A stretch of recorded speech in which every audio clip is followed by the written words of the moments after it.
Yan. So, you know what this is, guys. Sharp air condition.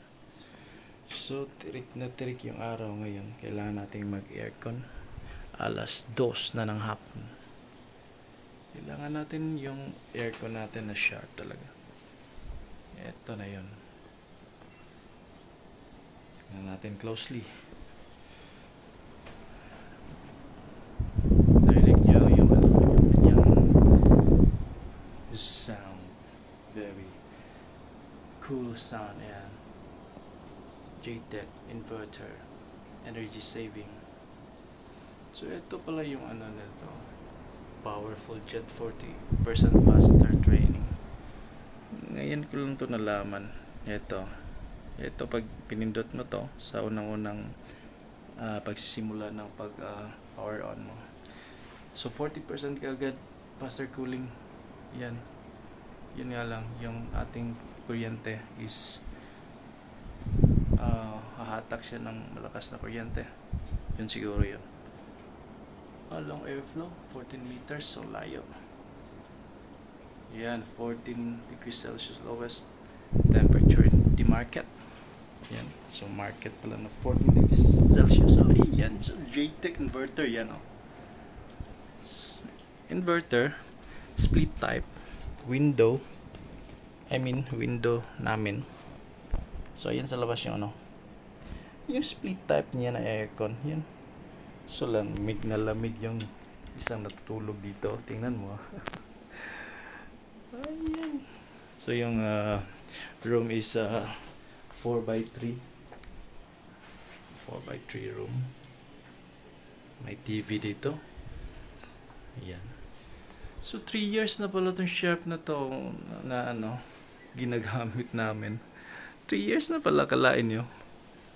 Na-review ko na to several times in the past years. At biruin mo 2 times pala ito cleaning.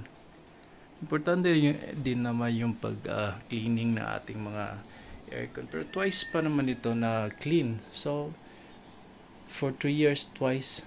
So talagang hindi masyadong mahirapan tayo sa maintenance.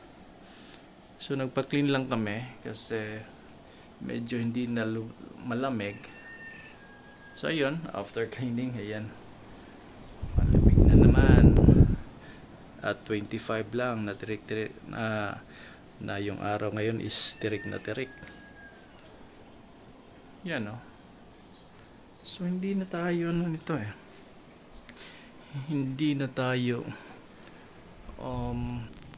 lugi sa ganito for 3 years at still going pa, still malamig pa. Hindi tayo lugi sa ating binabayaran. Yung kuryente namin is lang, medyo kalmado lang. Hindi naman mataas. Yung lang talaga, kalmado lang na presyohan. Kalmado na presyo.